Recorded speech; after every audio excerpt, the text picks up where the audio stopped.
ലാവണ്യ സിദ്ധാർത്ഥിന്റെ മുന്നിൽ ഒന്നും പറയാതെ നിന്നു. അപ്പോൾ സിദ്ധാർത്ഥ് വീണ്ടും ചോദിച്ചത് കേട്ടില്ലേ, ഇവിടേക്ക് എന്തിനാ വന്നേന്ന്? അവന്റെ കടുത്ത ശബ്ദത്തിലുള്ള ചോദ്യം കേട്ട് ലാവണ്യ വല്ലാതെ പതറി. അവൾക്ക് എന്തു പറയണമെന്നറിയില്ലായിരുന്നു. ചോദിക്കാൻ വന്ന കാര്യങ്ങൾ പോലും അവൾ മറന്നുപോയി. അത് സിദ്ധാർത്ഥ്, മല്ലികാന്റിയെ കാണാൻ വേണ്ടിയാ ഞാൻ വന്നത്. ലാവണ്യ ഒടുവിൽ ഒരു കള്ളം പറഞ്ഞു. അവൾ മല്ലികയെ കാണാനല്ല വന്നതെന്ന് സിദ്ധാർത്ഥിന് മനസ്സിലായിരുന്നു. എന്നിട്ടും അവനത് മനസ്സിലാവാത്ത പോലെ പറഞ്ഞു, മല്ലികാമ്മ ഇവിടെ ഇല്ല. സിദ്ധാർത്ഥ് പറഞ്ഞത് കേട്ട് ലാവണ്യ അവനെ നോക്കി. എവിടെ പോയി? അവൾ ചോദിച്ചു. ഇവിടെയില്ല, അത്ര തന്നെ. പോവാൻ നോക്ക് നിങ്ങള്, സിദ്ധാർത്ഥ് പറഞ്ഞു. എന്നാലും എവിടെയാണെന്ന് പറഞ്ഞൂടെ? ലാവണ്യ ചോദിച്ചു. അപ്പോൾ സിദ്ധാർത്ഥ് ദേഷ്യത്തോടെ എന്തോ മറുപടി പറയാൻ തുടങ്ങിയപ്പോൾ ഹേമന്ത് ഉടനെ കയറി പറഞ്ഞു, മല്ലികാമ്മ വല്ല പച്ചക്കറിയും മേടിക്കാൻ പോയതാവും. നമുക്ക് വെയിറ്റ് ചെയ്യാം. എത്ര കാലമായി മല്ലികാമ്മ ഉണ്ടാക്കുന്ന സദ്യ കഴിച്ചിട്ട്, ഹേമന്ത് പറഞ്ഞു. അത് കേട്ട് സിദ്ധാർത്ഥ് അവന്റെ നേർക്ക് തുറച്ചു നോക്കി. സാധാരണ ഹേമന്ത് എല്ലാ അവസരത്തിലും സിദ്ധാർത്ഥിന്റെ കൂടെയാണ് നിൽക്കാറുള്ളത്. പക്ഷേ ലാവണ്യയെ കണ്ടാൽ അപ്പോൾ അവൻ മറുകണ്ഠം ചാടും. ഇതിപ്പോൾ സ്ഥിരമായി അങ്ങനെയാണെന്ന് സിദ്ധാർത്ഥ് മനസ്സിൽ ആലോചിച്ചു. ലാവണ്യെ കാണുമ്പോഴുള്ള നിന്റെ ഉത്സാഹം ഞാൻ തീർത്തു തരട പന്നി, സിദ്ധാർത്ഥ് മനസ്സിൽ പറഞ്ഞു. അപ്പോൾ അവനെ നോക്കി ഹേമന്ത് മനസ്സിൽ ചിന്തിച്ചു. സോറിഡാ, ഇവളെ ഒന്ന് മെരുക്കാൻ ഇതൊക്കെ കൊണ്ടേ പറ്റൂ. Please cooperate. ഹേമന്ത് സിദ്ധാർത്ഥിനെ നേർക്ക് നോക്കി ചിരിച്ചു. സിദ്ധാർത്ഥ് അവനെ പിന്നെ നോക്കിയില്ല. സിദ്ധാർത്ഥ്, മല്ലികാന്റെ എവിടെ പോയതാ? ലാവണ്യ ചോദിച്ചു. ലാവണ്യ അവിടെ വന്നത് തന്നെ ഇഷ്ടമായില്ലെന്ന് സിദ്ധാർത്ഥിന്റെ മുഖം പറയുന്നുണ്ട്. അവന് അവളോട് ഇറങ്ങിപ്പോവാൻ പറയാനും പറ്റില്ല. മല്ലികയുടെ കൂടെ അവർ 3 പേരും കുട്ടിക്കാലം മുതൽ ഒന്നിച്ചാണ് വളർന്നത്. അങ്ങനെയുള്ളപ്പോൾ എന്തെങ്കിലും മോശമായി പറഞ്ഞാൽ അവൾക്ക് വിഷമമാവുമെന്ന് സിദ്ധാർത്ഥിന് തോന്നി. സിദ്ധാർത്ഥ് എന്തെങ്കിലും പറയും മുൻപേ മല്ലിക അവിടേക്ക് കയറി വന്നു. കൂടെ അശ്വിനും ഉണ്ടായിരുന്നു. അത് കണ്ട് സിദ്ധാർത്ഥ് അത്ഭുതത്തോടെ അവരെ നോക്കി.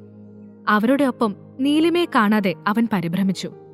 ഹായ് മല്ലിക ആന്റി, ലാവണ്യ ഉടനെ ഉത്സാഹത്തോടെ വിളിച്ചു. അല്ല, ഇതാരാ? ലാവണ്യ മോളോ? മല്ലിക ചിരിയോടെ ചോദിച്ചു. ഹേമന്തും മല്ലികയെ നോക്കി പുഞ്ചിരിച്ചു. ഇതെന്താ പെട്ടെന്ന്? മല്ലിക ചോദിച്ചു. അത് മല്ലികാന്റിയെ കാണാനായി തന്നെ വന്നതാണ്, ലാവണ്യ പറഞ്ഞു. അവൾ സിദ്ധാർത്ഥിന്റെ നേർക്ക് ഒന്ന് പാളി നോക്കിയാണ് അത് പറഞ്ഞത്. സിദ്ധാർത്ഥ് അവളെ ശ്രദ്ധിച്ചില്ല. അവന്റെ ചിന്ത മുഴുവൻ നീലിമയെക്കുറിച്ചായിരുന്നു. കാലിന് വയ്യാത്ത അവളെ തനിച്ചാക്കി മല്ലിക തിരിച്ചു വന്നത് സിദ്ധാർത്ഥിന് തീരെ ഇഷ്ടമായില്ല. സിദ്ധാർത്ഥ് മല്ലികയെ നോക്കി ചോദിച്ചു. അല്ല, ഇതെന്താ പെട്ടെന്ന് ഇങ്ങോട്ട് പോകുന്നത്? നീലിമ എവിടെ? സിദ്ധാർത്ഥ് നീലിമയെക്കുറിച്ച് ചോദിച്ചത് ലാവണ്യ കേട്ടിരുന്നില്ല. അവളുടെ ശ്രദ്ധ അപ്പോൾ മല്ലികയുടെ കൂടെ കയറി വന്ന അശ്വിനിലായിരുന്നു. അല്ല, ഈ കുട്ടി എന്താ ഇവിടെ? ലാവണ്യ ചോദിച്ചു. അപ്പോൾ മല്ലിക സിദ്ധാർത്ഥിനെ നേർക്ക് നോക്കി പറഞ്ഞു. നമ്മുടെ കുട്ടി മുതലാളിയുടെ ഡ്രസ്സെല്ലാം നനഞ്ഞുപോയി, അതാ ഉടനെ ചേഞ്ച് ചെയ്തിട്ട് പോവാമെന്ന് കരുതി, മല്ലിക പറഞ്ഞു. എന്നാ ഡ്രസ്സ് മാറ്റിവാ, ഞാൻ കൊണ്ടുവിടാം, സിദ്ധാർത്ഥ് പറഞ്ഞു. അപ്പോൾ ലാവണ്യ വീണ്ടും ചോദിച്ചു. സിദ്ധാർത്ഥ്, ഞാൻ ചോദിച്ചത് കേട്ടില്ലേ നീ? ലാവണ്യ ഉച്ചത്തിൽ ചോദിച്ചത് ഇഷ്ടമാവാത്ത മട്ടിൽ സിദ്ധാർത്ഥ് ലാവണ്യയെ തുറച്ചു നോക്കി. എന്നിട്ട് പറഞ്ഞു, എന്റെ വീട്ടിൽ ആരൊക്കെ നിൽക്കണമെന്നൊക്കെ ഞാനാ തീരുമാനിക്കുന്നത്, അത് താൻ അന്വേഷിക്കണ്ട. സിദ്ധാർത്ഥ് പറഞ്ഞത് കേട്ട് മുഖത്ത് അടി കിട്ടിയ പോലെ ലാവണ്യ തറഞ്ഞു നിന്നുപോയി. വിഷമം മുഖത്ത് കാണാതിരിക്കാൻ അവൾ ഒരുപാട് പാടുപെട്ടു. അപ്പോൾ മല്ലിക വീണ്ടും അശ്വിനെയും എടുത്ത് അവിടേക്ക് വന്നു. അല്ല, മക്കള് വന്നിട്ട് ഒരുപാട് നേരമായോ? ഞാൻ ചായ എടുക്കട്ടെ? മല്ലിക ചോദിച്ചു. ആയിക്കോട്ടെ, ചായ മാത്രം ആക്കണ്ട, കാര്യമായ എന്തെങ്കിലും എടുത്തോ, ഹേമന്ത് ചിരിയോടെ പറഞ്ഞു. സിദ്ധാർത്ഥ് അപ്പോൾ തന്നെ നോക്കി കണ്ണുരുട്ടുന്നത് ഹേമന്ത് കാണുന്നുണ്ടായിരുന്നു. അവനത് കാണാത്ത മട്ടിൽ ലാവണ്യയെ നോക്കി സംസാരിച്ചുകൊണ്ടിരുന്നു. അപ്പോൾ മല്ലിക പറഞ്ഞു. അയ്യോ മോനെ, കാര്യമായി ഒന്നും എടുക്കാൻ എനിക്കിപ്പോ സമയമില്ല. നിങ്ങൾ പിന്നൊരിക്കല് വാ, ഞാൻ കുട്ടി മുതലാളിയുടെ ഡ്രസ്സ് മാറ്റിക്കൊടുക്കാൻ വന്നതാ, ഉടനെ പോണം. മല്ലിക പറഞ്ഞത് കേട്ട് ലാവണ്യ അത്ഭുതത്തോടെ സിദ്ധാർത്ഥിന്റെ നേർക്ക് നോക്കി. മല്ലിക അപ്പോൾ അകത്തേക്ക് പോയി. അല്ല സിദ്ധാർത്ഥ്, അതെന്താ മല്ലിക ആന്റി ആ കുട്ടിയെ കുട്ടി മുതലാളി എന്ന് പറഞ്ഞേ? സിദ്ധാർത്ഥ് അതിന് മറുപടി പറയാതെ ഹേമന്തിനെ നോക്കി. നിങ്ങള് ഭക്ഷണം കഴിച്ചിട്ട് പോയാ മതി, എനിക്ക് പോയിട്ട് തിരക്കുണ്ട്. സിദ്ധാർത്ഥ് ഹേമന്തിനെ നോക്കി അത്രയും പറഞ്ഞ ശേഷം അവിടെ നിന്നും ഇറങ്ങാൻ ഒരുങ്ങി. അപ്പോൾ ലാവണ്യ പിന്നാലെ ചെന്ന് അവനെ വിളിക്കാൻ ശ്രമിച്ചു. അശ്വിൻ അവിടെ ഉള്ളതുകൊണ്ട് അവൾക്ക് സ്വസ്ഥത കിട്ടുന്നില്ലായിരുന്നു. ലാവണ്യ എന്തോ വീണ്ടും ചോദിക്കാൻ ഒരുങ്ങുന്നത് കണ്ട ഹേമന്ത് അവളെ പിന്നിൽ നിന്ന് പിടിച്ചു വാ പൊത്തി. എന്നിട്ട് സിദ്ധാർത്ഥിനെ നേർക്ക് നോക്കി പറഞ്ഞു. ഏയ്, കഴിക്കാൻ നിൽക്കുന്നില്ല, ഞങ്ങൾ ഇറങ്ങുവോ? ഹേമന്ത് പറഞ്ഞു. സിദ്ധാർത്ഥ് മറുപടി പറയാതെ ഒന്ന് മൂളി. അപ്പോൾ ഹേമന്ത് ലാവണ്യെ നോക്കി പറഞ്ഞു, നീ ഇനി സംസാരിച്ച അവൻ വല്ല ഉലക്കയും വെച്ചാവും നിന്നെ തല്ലാൻ പോകുന്നത്. മതി സംസാരിച്ചത്, വരാൻ നോക്ക്. ഹേമന്ത് പറഞ്ഞത് കേട്ട് ലാവണ്യ ദേഷ്യത്തോടെ അവനെ നോക്കി. ഞാൻ വരുന്നില്ല, എനിക്കറിഞ്ഞേ പറ്റൂ ആ കുട്ടിയും അതിന്റെ അമ്മയും ഇവന്റെ ആരാണെന്ന് ലാവണ്യ പറഞ്ഞു. അപ്പോൾ സിദ്ധാർത്ഥ് മല്ലികയുടെ കൂടെ അവിടെ നിന്നും ഇറങ്ങാൻ തുടങ്ങുന്നത് കണ്ട് ഹേമന്ത് ഉടനെ ലാവണ്യയുടെ കയ്യിൽ കടന്നു പിടിച്ചു പുറത്തേക്ക് വലിച്ചു. നിന്നോട് സംസാരിച്ചിട്ട് കാര്യമില്ല, വന്നേ പോവാം, ഹേമന്ത് പറഞ്ഞു.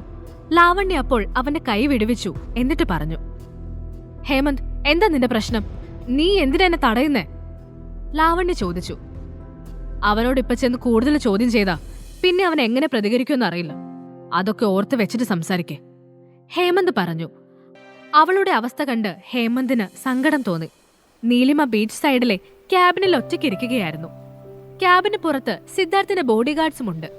മല്ലിക എന്താ തിരികെ വരാത്തതെന്ന് ഓർക്കുകയായിരുന്നു അവൾ. അപ്പോഴേക്കും അശ്വിൻ അവിടേക്ക് ഓടി വന്നു. അമ്മ, ഇന്നൊരു സംഗതി ഉണ്ടായി, അശ്വിൻ പറഞ്ഞു. അവൻ രഹസ്യം പറയുന്ന മട്ടിൽ ശബ്ദം താഴ്ത്തിയാണ് പറഞ്ഞത്. എന്ത് സംഗതി? നീലിമ ചോദിച്ചു. നമ്മള് അന്ന് കണ്ട ആന്റി ഇല്ലേ, ലാവണ്യ ആന്റി, അവരിന്ന് നമ്മുടെ വീട്ടിൽ വന്നിരുന്നു. അവരെ ഡാഡിയോട് എന്തൊക്കെയോ പറയുന്നത് കേട്ടു, അശ്വിൻ വലിയ കാര്യമായി പറഞ്ഞു. അതിനിപ്പോ എന്താ, അവര് ഡാഡിയുടെ ഫ്രണ്ട് അല്ലേ? നീലിമ ചോദിച്ചു. അപ്പോൾ അശ്വിൻ അവളെ അതിശയത്തോടെ നോക്കി. എന്നിട്ട് പറഞ്ഞു, അമ്മ ഇത്രയ്ക്ക് മണ്ടിയായി പോയല്ലോ. ആ ആന്റി നമ്മുടെ ഡാഡിയെ തട്ടിയെടുത്തോണ്ട് പോയാലോ? അശ്വിൻ ചോദിച്ചു. അത് കേട്ട് നീലിമ അവനെ അത്ഭുതത്തോടെ നോക്കി. നിനക്കിതൊക്കെ ആരാടാ പഠിപ്പിച്ചേരുന്നേ? നിന്റെ ടീച്ചറെ ഞാനൊന്ന് കാണട്ടെ കേട്ടോ, നീലിമ പറഞ്ഞു. മാധവിയം വീട്ടിൽ അപ്പോൾ വാസുദേവനും ഭാര്യ സത്യഭാമയുമെല്ലാം വലിയ ചർച്ചയിലായിരുന്നു. ഒന്നാമത് അവരുടെ ബിസിനസ് എല്ലാം തകർച്ചയുടെ വക്കിലാണ്. അതിന്റെ ടെൻഷൻ എല്ലാവർക്കും ഉണ്ടായിരുന്നു. ബിസിനസ് തകർച്ചയിൽ നിന്ന് എങ്ങനെ കരകയറ്റാമെന്നൊക്കെ സംസാരിച്ചുകൊണ്ടിരിക്കെയാണ് അഞ്ജലി അവിടേക്ക് വരുന്നത്. അഞ്ജലി വന്നപാടെ അമ്മയെ നോക്കി പറഞ്ഞു, അമ്മേ, ആദ്യയുടെ വീട്ടുകാർ കല്യാണം ഇത്തിരി നീട്ടിവെക്കാൻ പറയുന്നുണ്ട്. അഞ്ജലി പറഞ്ഞത് കേട്ട് വിശ്വാസം വരാത്ത മട്ടിൽ സത്യഭാമ അഞ്ജലിയെ നോക്കി. എന്താ, അതെന്തിനാ ഇപ്പൊ നീട്ടിവെക്കാൻ പറയുന്നേ?